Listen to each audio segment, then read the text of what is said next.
Hope today India news and entertainment లోకి స్వాగతం. నేను మొహమ్మద్ అబ్దుల్ బారీ. ఈ రోజు ముఖ్యాంశాలు. బీసీ రిజర్వేషన్ కోసం చేసిన ప్రయత్నాలను హైకోర్టు ముందు ఉంచుతామని ముఖ్యమంత్రి రేవంత్ రెడ్డి తెలిపారు.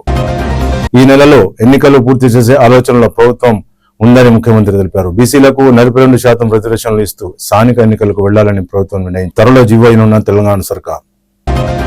తెలుగు రాష్ట్రాల్లోని పలు జిల్లాలకు వర్ష సూచన. నిజామాబాద్, జగిత్యాల, సిద్దిపేట, సిరిసిల్ల, భద్రాద్రి కొత్తగూడెం, మహబూబాబాద్, వికారాబాద్, సంగారెడ్డి, కామారెడ్డి, ఉమ్మడి ఆదిలాబాద్, ప్రకాశం, కర్నూలు, శ్రీ సత్యసాయి, కడప, అన్నమయ్య, నెల్లూరు, చిత్తూరు, తిరుపతి జిల్లాల్లో మోస్తరు నుంచి అతి భారీ వర్షాలు కురిసే అవకాశం ఉంది.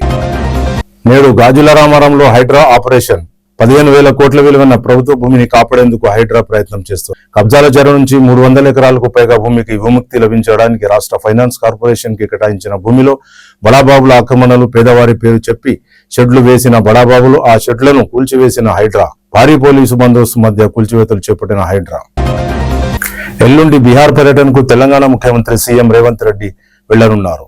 ఈ నెల 24న జరిగే కాంగ్రెస్ వర్కింగ్ కమిటీ సమావేశంలో పాల్గొననున్న రేవంత్ రెడ్డి ఈ నెల 25న తమిళనాడులో సీఎం స్టాలిన్ నిర్వహించే సమావేశానికి హాజరు కానున్న రేవంత్ రెడ్డి ఇవాళ సాయంత్రం 5 గంటలకు జాతిని ఉద్దేశించి ప్రధాని మోడీ ప్రసంగించనున్నారు. ఈ రోజు అర్ధరాత్రి నుంచే అమల్లోకి రానున్న జీఎస్టీ 2.0 జీఎస్టీ సంస్కరణలపై మోడీ ప్రసంగించే అవకాశం, అమెరికాతో వాణిజ్య చర్చలు పెరిగిన H1B వీసా రుసుముపై మాట్లాడే అవకాశం ఉంది. మోడీ ఏ అంశాలను ప్రస్తావిస్తారా అని సర్వత్రా ఉత్కంఠ నెలకొంది.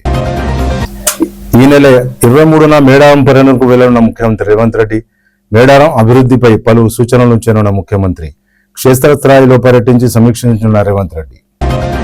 మహబూబ్ నగర్ జిల్లా జూరాల ప్రాజెక్టుకు వరద ఉధృతి పెరిగింది. 29 గేట్లు ఎత్తి నీటిని విడుదల చేసిన అధికారులు ఇన్ఫ్లో 2,40,000, అవుట్ఫ్లో 2,36,000 క్యూసెక్కులు. పూర్తి స్థాయి నీటి మట్టం 318 మీటర్లు, ప్రస్తుత నీటి మట్టం 318 మీటర్లు.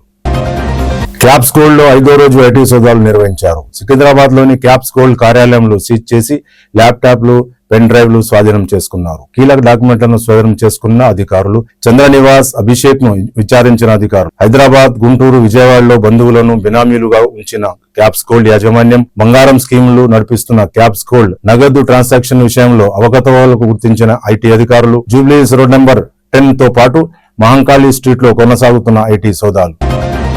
రేపటి నుంచి విజయవాడలో దసరా ఉత్సవాలు జరుపుకుంటున్నారు. 5 ప్రదేశాలు వివిధ కార్యక్రమాలు నిర్వహిస్తామని విజయవాడ ఉత్సవ కమిటీ సభ్యుడు పట్టాభి విజయవాడ ఉత్సవ్ కోసం ప్రత్యేక గీతం రూపకల్పన చేశామని పట్టాభి అన్నారు. గత 5 ఏళ్లుగా రాష్ట్రంలో సాంస్కృతిక కార్యక్రమాలు లేవు. విజయవాడ ఉత్సవ్ తో అమ్మవారి శుభ తరుగు వర్ల రామయ్య.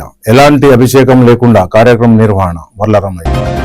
ఇవి ఇప్పటికున్న ముఖ్య వార్తలు. మళ్ళీ రేపు కలుద్దాం. జై హింద్, జై భారత్. చూస్తూనే ఉండండి hope today India news and entertainment.